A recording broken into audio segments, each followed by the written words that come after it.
பாபா இன்னைக்கு முரளியில தெய்வீக மர்னர்ஸ், அதாவது நல்ல நடத்தைகளை தாரணை செய்பவராக நீங்கள் இருக்கின்றீர்களா, அதை கண்டுபிடிப்பதற்கான வழியை பாபா இன்றைக்கு முரளியில சொல்லியிருக்காரு.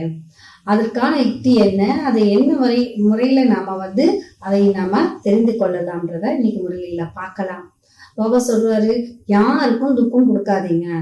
நாம யாருக்காவது துக்கம் கொடுத்தா நமக்கு என்ன நிலை ஏற்படும்ன்றதை பத்தியும் பாபா முரளியில இன்னைக்கு சொல்லியிருக்காரு. அடுத்ததா பாபா சொல்றாரு, எஜமானர் என்ற நினைவு தன்மையின் மூலம் நீங்க சுயராஜ்ய அதிகாரியா ஆக முடியும்.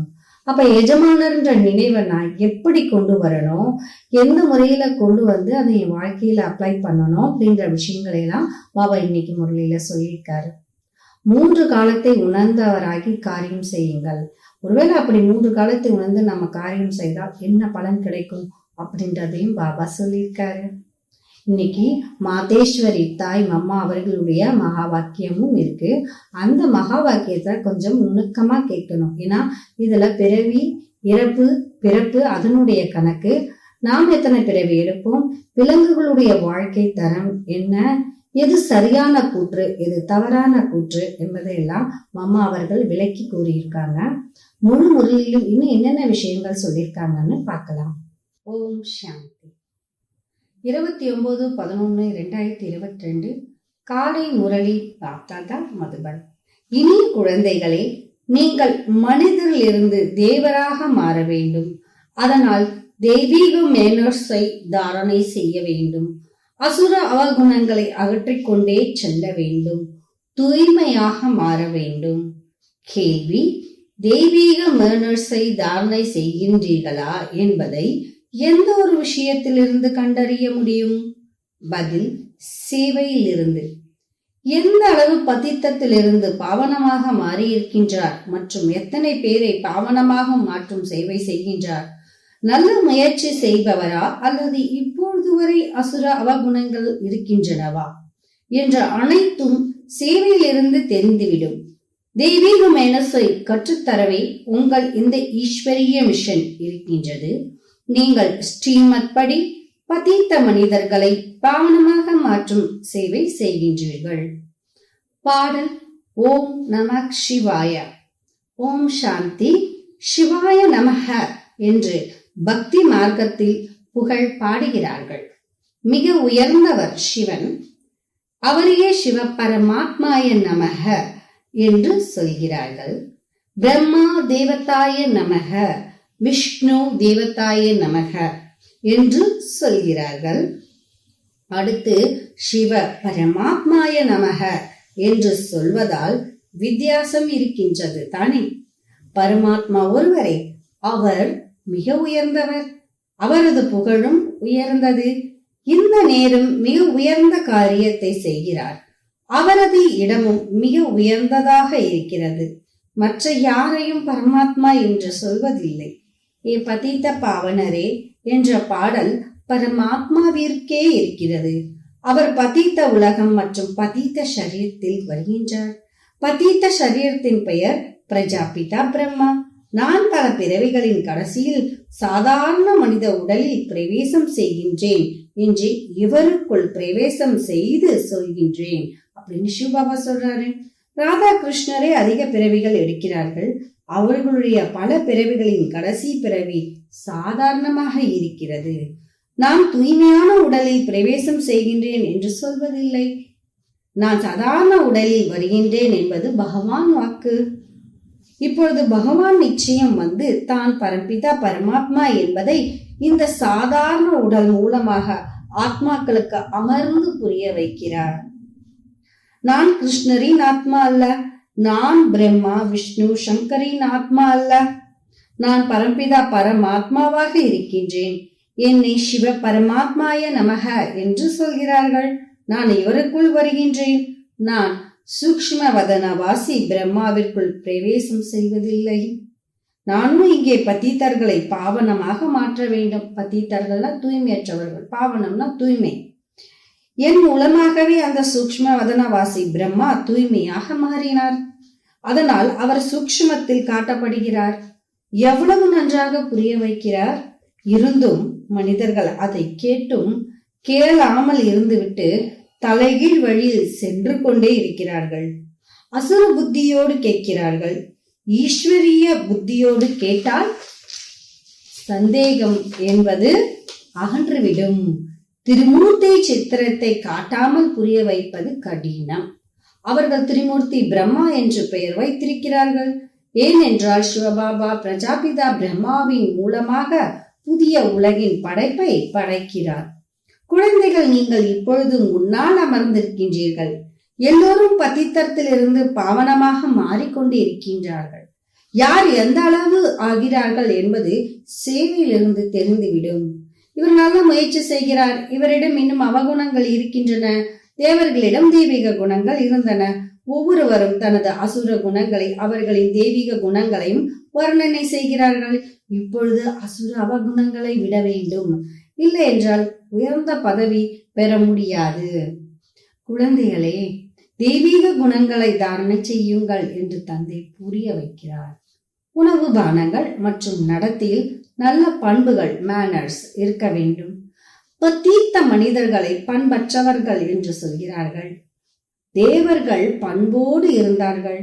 அதனால் அவர்களுக்கு புகழ் பாடுகிறார்கள். ஒவ்வொருவரும் முயற்சி செய்ய வேண்டும். யார் செய்வாரோ அவர் பெறுவார். இப்பொழுது பகவான் உங்களுக்கு சகஜ ராஜயோகத்தை ஞானத்தை கற்பிக்கிறார். ஞானக்கடல் ஒரு தந்தை மட்டுமே. அவர் உங்களுக்கு ஞானத்தை கொடுத்து சத்கதிக்கு அழைத்து செல்கிறார். அவரே சுகதேவர் என்று சொல்கிறார்கள். அதனால் இங்கே உள்ள எல்லா விஷயங்களும் வித்தியாசமானது. யார் பிராமணராக கூடியவரோ அவர்களின் புத்தியில் இந்த ஞானம் அமரும். தாதாவை ஏன் பிரம்மாவாக மாற்றினார் என்று பெரும்பாலும் கேட்கிறார்கள். இந்த விஷயங்களை அமர்ந்து புரிந்து கொள்ளுங்கள். நாங்கள் உங்களுக்கு இவர்களின் 84 பிறகுகளின் கதையை சொல்கிறோம் என்று சொல்லுங்கள். எல்லா பிரம்மகுமார் குமாரிகளும் தூய்மையாக மாறி தேவர்கள் ஆவார்கள். தூய்மையாக மாறாமல் ஆஸ்தி கிடைக்க முடியாது. பகவான் மிக உயர்ந்த நிராகார சிவபாபா. ஆஸ்தி கொடுப்பதற்கு நிச்சயம் பிரம்மாவின் உடலில் வருவார். இவர் பிரஜாபிதா பிரம்மா. சூக்ஷ்ம வதனவாசி பிரம்மாவை பிரஜாபிதா என்று சொல்ல மாட்டார்கள். அங்கே ஒன்றும் பிரஜைகளை படைக்க மாட்டார். பிரம்மகுமார் குமாரிகள் நாம் சக்காரத்தில் இருப்பதால் பிரஜாபிதா பிரம்மாவும் சக்காரத்தில் இருக்கின்றார். இந்த ரகசியத்தை வந்து புரிந்து கொள்ளுங்கள். நாங்கள் எந்த தாதாவை பகவான் என்று சொல்லவில்லை. இவர் பிரஜாபிதா. இவரது சரீரத்தில் சிவபாபா வருகிறார், தூய்மையாக மாற்றுகிறார். இங்கே யாரும் பாவனமாக இல்லை. திருமூர்த்தி சிவனுக்கு பதிலாக திருமூர்த்தி பிரம்மா என்று சொல்லிவிட்டார்கள். எனினும் திருமூர்த்தி பிரம்மாவிற்கு எந்த அர்த்தமும் கிடையாது. மனிதர்களை படைப்பவர் என்றும் பிரம்மாவை சொல்கிறார்கள். அதனால் பிரஜாபிதா என்று சொல்லப்படுகிறார். இவருக்குள் அந்த நிராகார் பிரவேசம் செய்து ஆஸ்தி கொடுக்கின்றார். சூக்ஷ்மவதனவாசி பிரம்மா தூய்மையாக இருக்கின்றார். அவர் அழுக்கில் இருந்து தூய்மையாக மாறுகிறார். பிராமணர்கள் நாமும் பத்தித்தத்திலிருந்து பாவனமாக தேவர்களாக மாறுகிறோம். சிவ பரமாத்மாயே நமக என்று சொல்லப்படுகிறது. பிரம்மா விஷ்ணு சங்கரை தேவர்கள் என்று சொல்கிறார்கள். பகவானே பக்தர்களை காப்பவர். அவரே அனைவருக்கும் சத்கதி கொடுக்கின்றார். பத்தித்த பாவனராக இருப்பதால் நிச்சயம் வந்து பத்தித்தர்களை பாவனமாக மாற்றுவார். முதலில் தூய்மையாக இருப்பவர்கள் லக்ஷ்மி நாராயணர். அவர்கள் நிச்சயம் மறுபிறவி எடுத்திருப்பார்கள். 84 பிறவிகள் முடிந்தால் பின்னர் சாதாரண மனிதர்கள் ஆகிறார்கள். அவர்களுக்குள் பின்னர் தந்தை பிரவேசம் செய்கிறார். அதனால் இவர் மனித பிரம்மா, அவர் அவ்யக்த பிரம்மா. சூக்ஷ்மவதனத்தில் உலகம் படைக்கப்படுவதில்லை. அந்த கால கட்டத்திலேயே நிறைய சகோதரிகள் சொல்லியிருக்காங்க. இப்ப ஸ்தூலமா பாக்குற அதே பிரம்மாவை அவ்யக்தத்துல நாங்க பார்த்தோம். அப்ப பாபா என்ன சொல்றாரு, அது அவ்யக்த பிரம்மா. சூக்ஷ்மவதனத்துல உலகம் படைக்கப்படுவதில்லை. குறிப்பாக இந்த விஷயத்தில் மனிதர்கள் குழப்பமடைகிறார்கள். அதை நீங்கள் புரிய வைக்க வேண்டும். நான் பல பிறவிகளின், அதாவது 84 பிறவிகளின் கடைசி பிறவியில் பிரவேசம் செய்கிறேன் என்று தந்தை சொல்கிறார். பாரதத்தில் முதலில் தேவி தேவர்கள் வந்தார்கள். அவர்கள் பின்னர் கடைசியிலும் இருப்பார்கள்.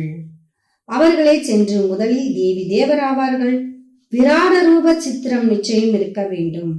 குழந்தைகள் அர்த்தத்தோடு உருவாக்கின்றீர்கள். பாபா வீட்டுல விராட ரூபா பணம் உருவாக்கி இருக்காங்க.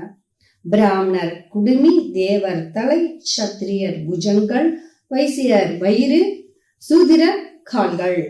சூதிரருக்கு பின்னர் பிராமணர். வர்ணங்களுக்கும் சக்கரம் இருக்கிறது.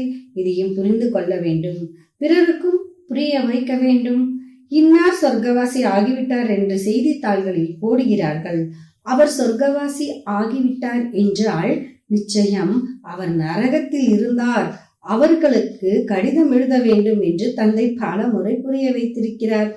இப்படி சொல்றவங்களுக்கு ஒரு லெட்டர் போடுங்க. இப்பொழுது நரகமாகவே இருக்கிறது, அதனால் நிச்சயம் நரகத்திலே மறுபிறவி எடுப்பார். அவர் சொர்க்கம் சென்றிருந்தால் நீங்கள் ஏன் அவரை அழைத்து நரகத்தின் உணவை கொடுக்கின்றீர்கள்? ஏன் அழுகிறீர்கள்? இருந்தும் சொர்க்கத்தை தந்தையே வந்து ஸ்தாபனை செய்கிறார், ராஜயோகத்தை கற்பிக்கின்றார் என்ற அளவு கூட அவர்களுக்கு புத்தி இல்லை. பிராமணர்கள், நீங்கள் சங்கம யுகத்தில் தந்தையிடமிருந்து ஆஸ்தி பெறுகிறீர்கள். மற்ற எல்லோரும் கலியுகத்தில் இருக்கின்றார்கள். சங்கம யுகத்தில் ஆத்மாவும் பரமாத்மாவும் சந்திக்கிறார்கள். இது கும்ப மேளா என்று சொல்லப்படுகிறது. ஞான கங்கைகள், நீங்கள் ஞான கடலில் இருந்து வந்திருக்கின்றீர்கள். கங்கையில் குளிப்பதால் தூய்மையாக மாறிவிடுவோம் என்று பக்தியில் நினைக்கிறார்கள். தூய்மையாக மாற்றுவதே உங்கள் மிஷனின் வேலை. இது ஈஸ்வரிய மிஷன். நீங்களே ஸ்ரீமத் படி பதீத்த மனிதர்களை தூய்மையான தேவர்களாக மாற்றுகிறீர்கள். ஸ்ரீகிருஷ்ணர் பதீத்த பாவனர் இல்லை. அவர் முழுமையாக 84 பிறவிகளை எடுக்கின்றார். முதலில் லக்ஷ்மி நாராயணர், பின்னர் கடைசியில் பிரம்மா, சரஸ்வதி, ஆதிதேவர், ஆதிதேவி ஆகிறார்கள். இப்பொழுது இந்த விஷயங்களை யார் புரிய வைத்தார்? சிவ பரமாத்மாய நமக என்று பாடவும் செய்கிறார்கள். ஏ பரம்பிதா பரமாத்மா, உங்கள் வழிமுறைகள் எல்லாவற்றிலிருந்தும் வித்தியாசமாக இருக்கின்றன. கதியை பெற அவர் ஸ்ரீமத் கொடுக்கிறார். இதெல்லாம் சொல்றாங்க. கதி மற்றும் சத்கதி. துர்கதியில் இருப்பவர்களுக்கு சத்கதி கொடுப்பவர் சிவபாபா. அவரது ஸ்ரீமத் அனைத்து மனிதர்களின் வழியில் இருந்தும் வித்தியாசமாக இருக்கிறது. மற்றபடி பக்தி மார்க்கம் கொடிய இரவாக இருக்கிறது. அரை கல்பம் ஞானம் பகல். நான் இருள் நிறைந்த இரவில் இரவை பகலாக மாற்ற வருகிறேன் என்று சிவபாபா சொல்கிறார். இந்த ஞானம் ஒரே ஒரு ஞானக்கடல் சிவபாபாவிடமிருந்து இருக்கிறது. பரமாத்மா எல்லை காண முடியாதவர் என்றே ரிஷிகளும் முனிவர்களும் சொல்லி வந்தார்கள். ஒருவர் தந்தை அறியவில்லை என்றால் அவர் நாஸ்திகரை போல இருக்கிறார். அரை கல்பம் நாஸ்திகர், அரை கல்பம் ஆஸ்திகர். இப்பொழுது நீங்கள் தந்தையையும் தந்தையினுடைய படைப்பின் முதல் இடை கடைசியையும் அறிந்திருக்கின்றீர்கள். மற்ற யாரும் அறியவில்லை. எனவே அனாதைகள் என்று சொல்லப்படுகிறார்கள். அதாவது பகவானை தந்தையை தெரியாத காரணத்தினால அனாதைகள் அப்படின்னு சொல்லப்படுகிறார்கள். அநேக தர்மங்கள், அநேக வழிகள் ஆகிவிட்டன. இப்பொழுது இந்த பழைய உலகை சந்நியாசம் செய்ய வேண்டும் என்று தந்தை சொல்கிறார். சாந்தி தாமத்தையும் சுகதாமத்தையும் நினைக்க வேண்டும். எந்த அளவு நினைவு செய்வீர்களோ அந்த அளவு உயர்ந்த பதவி பெறுவீர்கள். இல்லற விவகாரத்தில் நன்றாக இருங்கள். பவித்திரமாக மட்டும் மாறுங்கள். தொழில் செய்யாமல் இல்லறம் எப்படி நடக்கும்? பவித்திரமாக வேண்டும் மற்றும் தந்தையை நினைவு செய்ய வேண்டும். நான் பொற்கொள்ளராக இருக்கின்றேன் என்று தந்தை சொல்கிறார். உங்கள் ஆத்மா மற்றும் சரீரம் இரண்டும் பதீத்தமாக இருக்கின்றன. எனவே உங்கள் ஆத்மா எப்பொழுது தூய்மையாக மாறுமோ அப்போது சரீரமும் தூய்மையாக கிடைக்கும். அததான் பொற்கொள்ளன்றார். உண்மையான தங்கத்தின் நகையும் உண்மையாகவே செய்யப்படும். இப்பொழுது ஆத்மா மற்றும் சரீரம் இரண்டும் இரும்பு யுகத்தை சேர்ந்ததாக இருக்கின்றன. பின்னர் தூய்மையான மாறுவதற்கான யுக்தியை தந்தை சொல்கிறார். எனவே உங்கள் வழியே தனி. ஸ்ரீமத் முற்றிலும் வித்தியாசமாக இருக்கின்றது என்று சொல்கிறார்கள். பாபாவை பார்த்து சொல்றாங்க, இறைவனை பார்த்து சொல்றாங்க, கடவுளே உங்க வழியே தனி அப்படின்னு. சத்கதி பெறுவதற்கான வழியை வேறு யாரும் சொல்ல முடியாது என்பது இப்பொழுது உங்களுக்கு தெரியும். புகழ் பாடப்படுவதால் நிச்சயம் எதையோ செய்துவிட்டு சென்றிருக்கிறார். ஒருவரை புகழ் பாடுறாங்கன்னா என்ன அர்த்தம்? அவங்க ஏதோ ஒரு நல்ல காரியம் செய்திருக்கிறாங்க, அதன் பொருட்டு அவர் புகழை காலங்காலமா பாடுறாங்க. இப்ப சர்வசக்திவான் சிவ பரமாத்மாவையும் உலகத்தார் புகழ் பாடுறாங்க. அப்படின்னா என்ன அர்த்தம்? அவர் ஏதாவது ஒரு நல்ல காரியம் இப்போ செய்துட்டு இருக்காரு, அதனுடைய நன்றி கடனா நம்ம புகழ் பாடுறோம். இப்பொழுது இருப்பது கலியுகம், பின்னர் சத்தியுகம் வர வேண்டும். நீங்கள் சங்கம் யுகத்தில் அமர்ந்திருக்கின்றீர்கள். நீங்கள் பிரம்மா வம்சி பிராமணர்கள், தாமரை மலரை போல பவித்திரமாக இருக்கின்றீர்கள். நீங்கள் மாயாவோடு யுத்தம் செய்கிறீர்கள். மாயாவிடமே பலர் ஃபெயில் ஆகிறார்கள். காமத்தின் குத்து ஜோராக விழுகிறது. எச்சரிக்கையாக இருங்கள் என்று தந்தை சொல்கிறார். ஒருவேளை நீங்கள் விழுந்தால் காமம் மகா சத்ரு என்று யாருக்கும் சொல்ல முடியாது. இருந்து முயற்சி செய்யுங்கள் என்று தந்தை சொல்கிறார். ஒரு முறை தோற்றீர்கள், 2 முறை தோற்றீர்கள், பின்னர் 3ஆம் முறையும் தோற்றால் அவ்வளவுதான், எல்லாம் முடிந்தது. பதவி கெட்டுவிடும். உறுதிமொழி கொடுத்தால் அதன்படி முழுமையாக இருக்க வேண்டும். உறுதிமொழி கொடுத்த பின்னர் பத்தித்தமாக கூடாது. இருந்தும் உறுதிமொழி கொடுத்த பிறகு எல்லோரும் உறுதியாக இருப்பதில்லை, விழுந்து கொண்டே இருக்கிறார்கள். ஒருவர் பின்னர் தந்தையும் விட்டு விடுகிறார். பலர் ஓடுபவர்களாகவும் இருக்கிறார்கள். யார் என்ன ஆவார் என கடைசியில் உங்களுக்கு எல்லாம் காட்சியாக கிடைக்கும். முயற்சி செய்ய வேண்டும். யார் துக்கத்தை கொடுப்பவரோ அவர் துக்கப்பட்டு இறப்பார். தந்தையோ அனைவருக்கும் சுகத்தை கொடுப்பவர். எல்லோருக்கும் சுகத்தை கொடுப்பது உங்கள் வேலையாக இருக்கிறது. செயலிலும் ஒருவருக்கு துக்கத்தை கொடுத்தால் துக்கப்பட்டு சாவீர்கள். பதவியும் கெட்டுவிடும். எல்லையற்ற தந்தையிடம் முழுமையாக கட்டளைப்படி நடப்பவராக நேர்மையானவராகவும் இருக்க வேண்டும். நல்லது. இனிமேலும் இனிமையான காணாமல் போய் கண்டெடுக்கப்பட்ட செல்ல குழந்தைகளுக்கு தாய் தந்தை பாப்தாதாவின் அன்பு நினைவுகள் மற்றும் காலை வணக்கம். ஆன்மீக குழந்தைகளுக்கு ஆன்மீக தந்தையின் நமஸ்காரம். ஆன்மீக தந்தைக்கு ஆன்மீக குழந்தைகள் நமஸ்காரம். தாரணைக்கான முக்கிய சாரம். முதல் பாயிண்ட், தந்தையிடம் நேர்மையாகவும் கட்டளைப்படி நடப்பவராக இருக்க வேண்டும். ஒருபோதும் யாருக்கும் துக்கம் கொடுக்க கூடாது. 2வது பாயிண்ட், தந்தையிடமிருந்து முழுமையாக ஆஸ்தி பெறுவதற்கு பவித்திரமாக மாறும் முயற்சி செய்ய வேண்டும். ஒருபோதும் காமத்தின் காயம் ஏற்படக்கூடாது. அதன் மீது அதிக கவனம் கொடுக்க வேண்டும். வரதானம், எஜமானர் என்ற நினைவின் மூலமாக சக்திகளை கட்டளைப்படி நடத்தும் சுயராஜ்ய அதிகாரி ஆகுக. தந்தை மூலமாக கிடைத்திருக்கும் அனைத்து சக்திகளையும் காரியத்தில் பயன்படுத்துங்கள். குறித்த நேரத்தில் சக்திகளை பயன்படுத்துங்கள். எஜமானர் என்ற நினைவில் இருந்து பின்னர் கட்டளை கொடுங்கள். அப்போது சக்திகள் உங்கள் கட்டளையை ஏற்கும். பலவீனமாகி கட்டளை கொடுத்தால் ஏற்காது. பாப்தாதா அனைத்து குழந்தைகளையும் எஜமானராக மாற்றுகிறார். பலவீனமாக அல்ல. எல்லா குழந்தைகளும் ராஜா குழந்தைகள். ஏனென்றால் சுயராஜ்யம் உங்கள் பிறப்புரிமை. இந்த பிறப்புரிமையை யாரும் பறிக்க முடியாது. ஸ்லோகன், திரிகால திருஷ்டி ஸ்திதியில் நிலைத்திருந்து ஒவ்வொரு காரியத்தையும் செய்யுங்கள். அப்பொழுது வெற்றி கிடைத்து கொண்டே இருக்கும். மாதேஸ்வரியின் விலை மதிப்பற்ற மகா வாக்கியம். பிரபுவே, குழந்தைகள் எங்களை அக்கறைக்கு அழைத்து செல்லுங்கள் என்று இப்பொழுது நாம் சொல்கிறோம். அக்கறை என்பதன் அர்த்தம் என்ன? பிறப்பு இறப்பு சக்கரத்தில் வராமல் இருப்பது, அதாவது முக்தி பெறுவது அக்கறையின் அர்த்தம் என மனிதர்கள் நினைக்கிறார்கள். இப்படி மனிதர்கள் சொல்கிறார்கள். ஆனால் குழந்தைகளே, உண்மையில் எங்கே சுகம் சாந்தி இருக்குமோ, துக்க அசாந்தியில் தூர இருக்குமோ அதை உலகம் என்று சொல்வதில்லை என்று அவர் சொல்கிறார். மனிதர்கள் எப்பொழுது சுகத்தை விரும்புகிறார்களோ அதுவும் இந்த வாழ்விலே கிடைக்க வேண்டும். இப்பொழுது அது சத்தியுக வைகுண்ட தேவர்களின் உலகமாக இருந்தது. அங்கே சகல விதமான சுகங்களும் நிறைந்த வாழ்க்கை இருந்தது. அந்த தேவர்களை அமரர் என்று சொன்னார்கள். இப்பொழுது அமரர் என்பதற்கும் எந்த அர்த்தமும் இல்லை. அதற்காக தேவர்களின் ஆயுள் எவ்வளவு நீளமாக இருந்தது, அதனால் ஒருபோதும் இறக்காமல் இருந்தார்கள் என்பது இல்லை. இப்பொழுது அவர்களை பற்றி இப்படி சொல்வது தவறு. அதாவது தேவர்கள் ஆயுள் ரொம்ப நீண்டதா இருக்கும் அப்படின்னா அவங்க இறக்காமே இருந்தாங்க அப்படின்றது கிடையாது அப்படின்றாங்க அம்மா.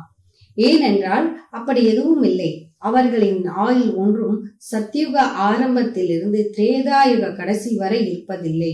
ஆனால் தேவி தேவர்களுக்கு அதிக பிறவிகள் சத்தியுக திரேதாவில் இருந்தன. 21 ஜென்மங்கள் அவர்கள் நன்றாக ராஜ்யத்தை நடத்தினார்கள். பின்னர் 63 பிறவிகள் தோப்புரயுக ஆரம்பத்திலிருந்து கலியுக கடைசி வரை இருந்தன. மொத்தத்தில் 21 பிறவிகள் உயரும் கலையிலும் 63 பிறவிகள் இறங்கும் கலையிலும் இருந்தன. அப்படி மனிதர்கள் மொத்தம் 84 பிறவிகளை எடுக்கிறார்கள். மற்றபடி மனிதர்கள் 84 லட்ச பிறவிகள் அனுபவிக்கிறார்கள் என்று மனிதர்கள் நினைக்கிறார்கள். இப்படி சொல்வது தவறு. அடுத்த தவற சுட்டி காட்டுறாங்க. மனிதர்கள் எப்பொழுது தங்கள் பிறவியிலேயே சுக துக்கத்தின் பாகங்களை அனுபவிக்க முடியும் போது விலங்குகளின் பிறவி எடுத்து அனுபவிக்க வேண்டிய அவசியம் என்ன? இப்பொழுது மனிதர்களிடம் இந்த ஞானமே இல்லை. மனிதர்கள் 84 பிறவிகளை எடுக்கிறார்கள். மற்றபடி உலகில் விலங்குகள், பறவைகள் என மொத்தம் 84 லட்சம் உயிரினங்கள் இருக்கலாம். அநேக வித பிறவிகள் இருக்கின்றன. அவற்றில் மனிதன் மனித பிறவியிலேயே தனது பாவ புண்ணியங்களை அனுபவிக்கிறான். மற்றபடி விலங்குகள் தங்கள் பிறவியிலேயே அனுபவிக்கின்றன.